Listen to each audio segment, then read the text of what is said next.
Ya, assalamualaikum warahmatullahi wabarakatuh. Salam sejahtera, teman-teman semuanya. Semoga selalu dalam lindungan Tuhan Yang Maha Esa. Ya, untuk kali ini saya akan memberikan sedikit penjelasan terkait tes wawasan kebangsaan atau TWK, yang mana pada tes TWK ini yang paling sering keluar itu adalah tentang nilai Pancasila yang sesuai dengan kehidupan sehari-hari. Nah, kadang banyak sekali teman-teman yang terjebak dengan situasi kondisi yang disampaikan pada soal, terus disampaikan sesuai dengan nilai Pancasila yang sila keberapa gitu ya. Jadi agar tidak bingung lagi, nanti akan saya sedikit jelaskan tentang kandungan nilai dari sila 1 sampai dengan sila kelima. Langsung saja kita mulai dari sila yang pertama yang berbunyi ketuhanan yang Maha Esa. Penjelasannya adalah memiliki nilai ketuhanan. Sila pertama ini memiliki kandungan moral bahwa setiap orang wajib untuk mengakui dan memuliakan Tuhan yang Maha Esa. Tuhan yang Maha berdiri sendiri, Tuhan yang hanya satu. Ya, untuk sila pertama ini nilai ketuhanan gitu ya, mengandung nilai ketuhanan, ketaatan beribadah dan semacamnya. Kemudian yang sila kedua, kemanusiaan yang adil dan beradab. Penjelasannya memiliki nilai kemanusiaan. Sila kedua ini memiliki kandungan moral bahwa setiap orang wajib untuk mengakui dan memperlakukan semua dan setiap orang sama tanpa alasan dan diskriminasi. Di sini kuncinya adil dan beradab. Jadi, ketika adil dan beradab, kita dituntut untuk memperlakukan semuanya itu, setiap orang itu sama tanpa alasan dan diskriminasi atau membeda-bedakan. Kemudian di sini juga ada nilai kemanusiaannya, yang mana nilai kemanusiaan ini bisa diterapkan ketika misalnya ada bencana alam, kita ikut serta dalam membantu, gitu ya. Kemudian sila ketiga, persatuan Indonesia. Memiliki nilai persatuan, sila ketiga ini memiliki kandungan moral bahwa setiap orang wajib untuk menjunjung tinggi dan mencintai tanah air, bangsa dan negara Indonesia, ikut memperjuangkan kepentingannya, mengambil sikap yang solider dan layak terhadap sesama warga negara.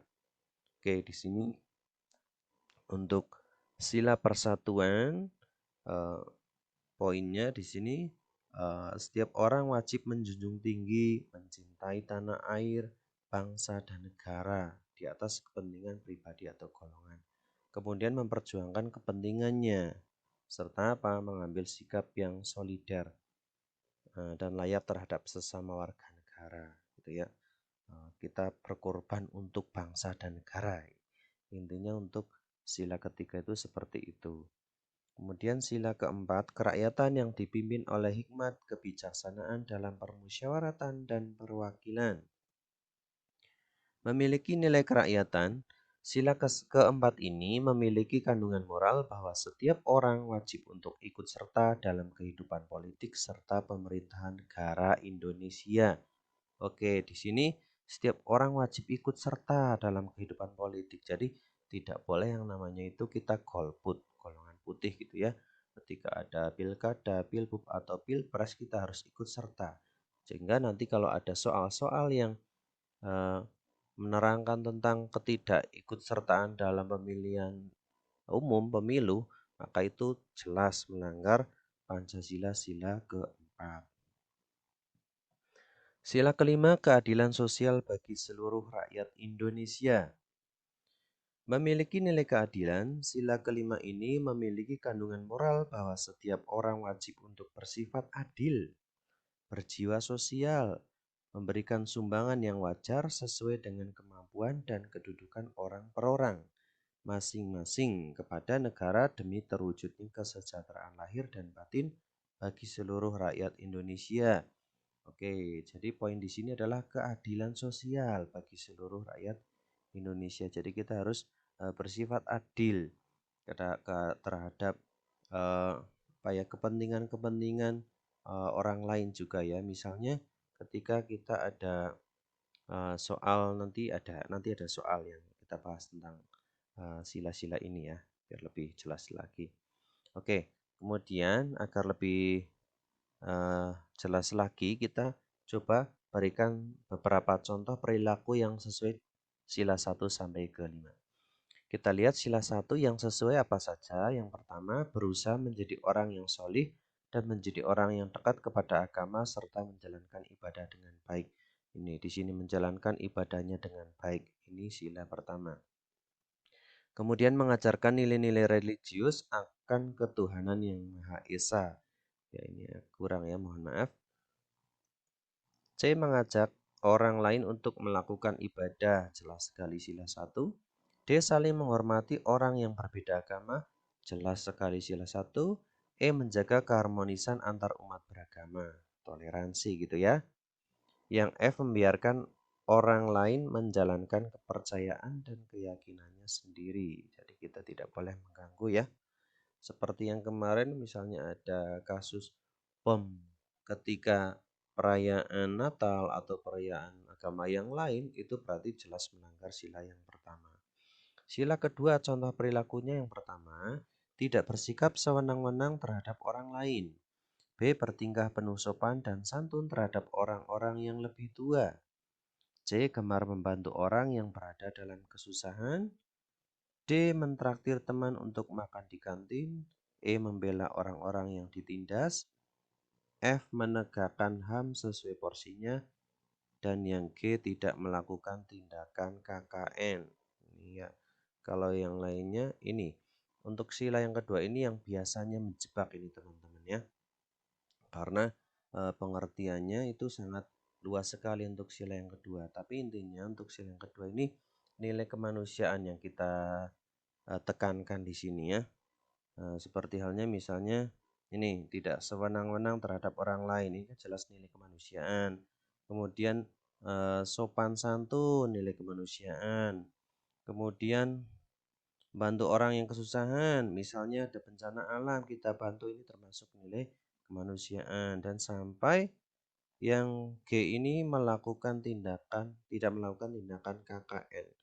Nah, ternyata tindakan KKN ini tidak sesuai dengan sila yang kedua. Kenapa? Oke, nanti kita akan bahas di contoh soal sesuai dengan sila kedua yang ada muatan KKN-nya. Sila ketiga, tidak mudah bertengkar dan bermusuhan. Senantiasa menjaga amanah, amarah, dan emosi. C. Berteman dan bergaul dengan siapa saja. D. Menghindari perbuatan tawuran, anarkis, dan saling serang. E. Tidak menciptakan kelompok-kelompok yang dapat menyebabkan disintegrasi nasional. F. Menempatkan kepentingan bangsa di atas kepentingan individu maupun kelompok. Penting sekali itu yang F.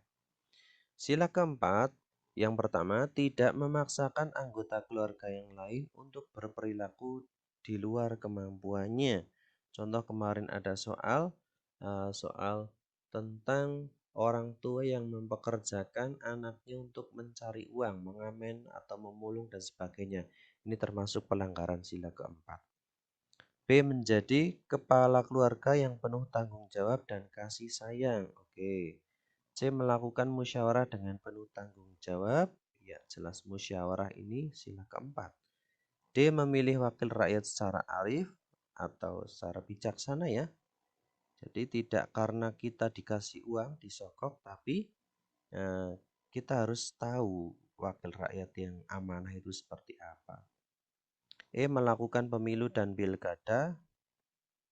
F. Tidak melakukan black campaign atau kampanye hitam. Misalnya dengan memberikan beberapa atau sejumlah uang untuk memilih salah satu dari parpol atau calon wakil DPR, DPRD atau yang lainnya. Sila kelima.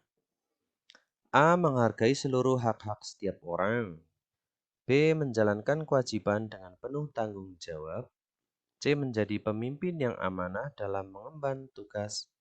D. Bersikap adil terhadap sesama. menjadi penguasa yang pro rakyat, bukan justru pro terhadap asing, maupun para kapitalis atau orang yang hanya mementingkan kekayaan sendiri ya, kepentingan sendiri gitu, kapitalis. Dengan berbagai macam cara menindas yang lemah. Dan F, hidup sewajarnya saja, tidak berlebihan. Oke, ya. Sekarang kita sudah tiba di contoh soal TWK, penerapan nilai Pancasila dalam kehidupan sehari-hari. Dan ini saya ambil dari beberapa contoh soal yang keluar di tahun 2019 kemarin yang sudah saya ikuti. Dan alhamdulillah kemarin dapat nilai lumayan banyak ya saya, sehingga dapat meloloskan di tahun kemarin.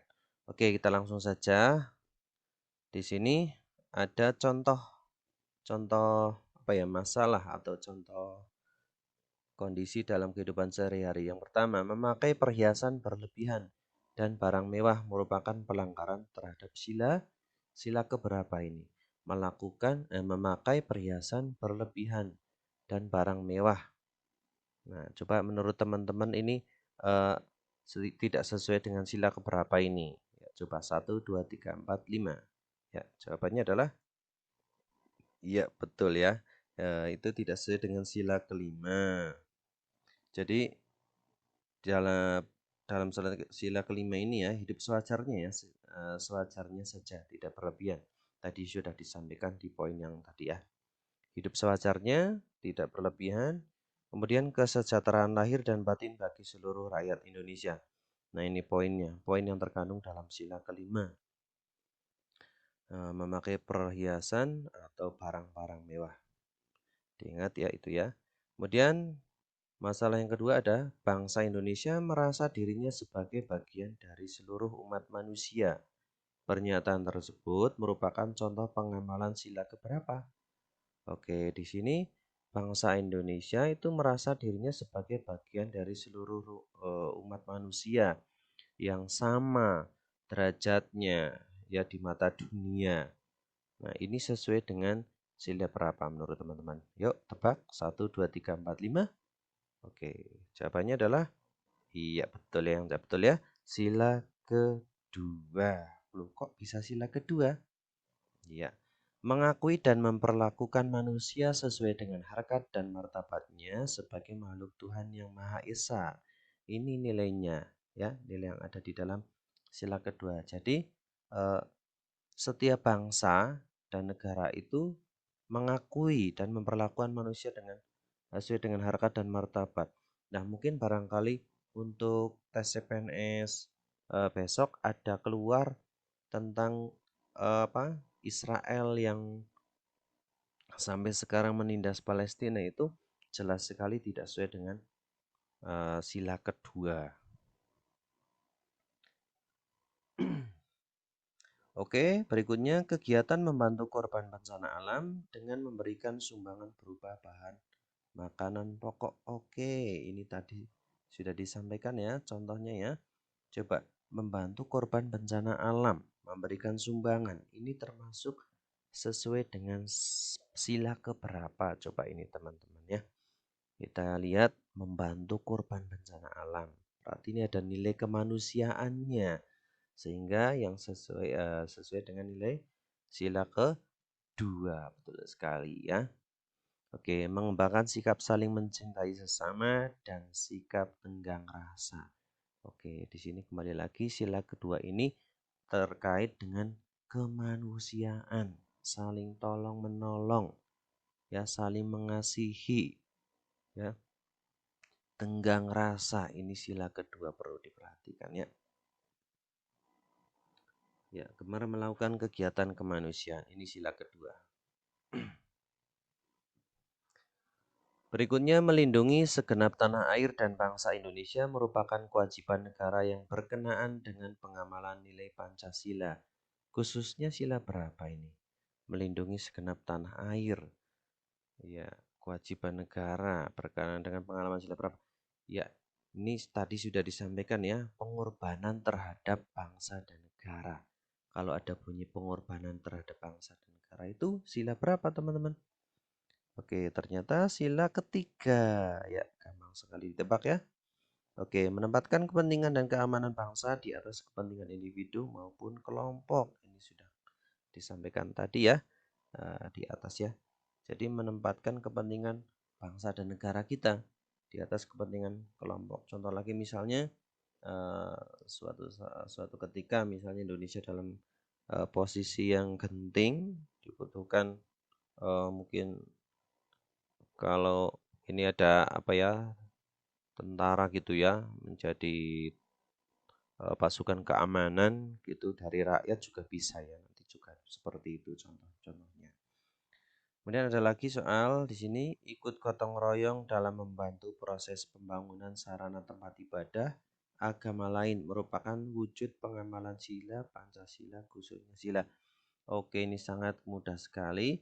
Di sini ada nilai apa ya, ibadah ya, tempat ibadah agama, berarti ini gampang sekali ini ditebak ya, pasti sila 1 ya kan, sila yang pertama. Nah, mengembangkan sikap menghormati kerjasama antar pemeluk agama, ini mudah sekali ditebak kalau sila pertama. Oke, berikutnya, nah ini agak panjang ini teman-teman. Dalam seleksi CPNS 2019, Bunga ditawari bantuan oleh seorang yang mengaku bisa membuat Bunga lulus menjadi CPNS dengan memberikan sejumlah uang. Bunga tertarik dan memberikan uang tersebut sebagai imbalan atas niat orang tersebut meluluskan Bunga menjadi CPNS. Sikap Bunga merupakan pelanggaran terhadap Pancasila khususnya. Nah, ini berarti praktek KKN ya. Coba tadi kalau KKN itu masuk di sila berapa coba? KKN ya. Ternyata oke, iya, sila kedua. Ya, KKN itu masuk sila kedua. Kenapa sih? Iya, memperlakukan manusia sebagaimana mestinya, ya. Jadi tidak usah apa namanya? Ketika memang tidak sanggup, ketika dalam tes CPNS tidak lulus, ya tidak boleh kita mereka-reka agar lulus seperti itu ya, dengan sokokan atau dengan apapun. Ya, melakukan tindakan yang memperlakukan kekuasaan dan kedudukan sebagai tempat untuk mendapatkan hal yang diinginkan dan hal ini membuat orang lain dirugikan. Ya jelas sekali merugikan orang lain yang mungkin harusnya nilainya tinggi bisa lolos, tapi karena ada yang lewat pintu belakang ya istilahnya, sehingga orang tersebut jadi tidak lolos seleksi CPNS. Oke, ingat kalau ada nilai KKN-nya, ada muatan KKN di dalam cerita tersebut, berarti itu langsung sila kedua. Ya, KKN termasuk pelanggaran sila kedua. Ya, oke. Ya, ini ada lagi. Berkendara melawan arah dan tidak dilengkapi dengan surat kendaraan merupakan pelanggaran terhadap sila Pancasila. Sila keberapa? Nah, ini teman-teman barangkali ada yang suka melanggar lalu lintas nih, menyerobot apa namanya? Menerobos lampu merah ini ya. Ya berarti belum melaksanakan nilai sila keberapa ini? Coba kita lihat. Oke, sila kelima ternyata ya. Kenapa? Karena merugikan kepentingan umum, melanggar hak-hak pengguna jalan yang lain sehingga jauh dari kata adil. Dan juga membahagiakan ya. Di sini ada nilai keadilan. Kita merugikan orang lain juga ya. Hak-hak orang lain itu, misalnya pengguna jalan yang lain itu, jadi terganggu gitu ya. Dan juga membahayakan pula. Rian ikut pemilihan ketua OSIS bersama Tika dan Laras. Hasil pemilihan ketua OSIS menempatkan Laras sebagai pemenang dan berselisih 5 suara saja dengan Rian. Rian tidak terima dengan hasil tersebut dan menuding pihak Laras telah melakukan kecurangan. Padahal kenyataannya pemilihan berjalan adil. Hanya karena gengsi dikalahkan oleh seorang wanita yang membuatnya tidak menerima keputusan. Sikap Rian bertentangan dengan Pancasila, khususnya sila ke berapa coba ini? Jelas sekali. Jadi si Rian ini tidak terima dengan hasil keputusan pemilihan ketua OSIS ini. Oke, sangat jelas kalau tentang pemilihan ketua OSIS kayak gini, berarti sila keempat. Ya, jelaskan. Oke, menghormati dan menjunjung tinggi setiap keputusan yang dicapai sebagai hasil musyawarah. Oke, di sini sila keempat, pokoknya kuncinya ada musyawarah, kemudian menghargai pendapat, kemudian melaksanakan hasil musyawarah. Ini jelas sekali sila keempat. Ya, kata kuncinya ya, musyawarah, menghormati pendapat, tidak memaksakan kehendak. Ini kata kunci dari sila keempat. Setiap soal ketika ada kata kunci ini, langsung saja pilih ke sila keempat. Ya, mungkin seperti itu sedikit dari saya teman-teman.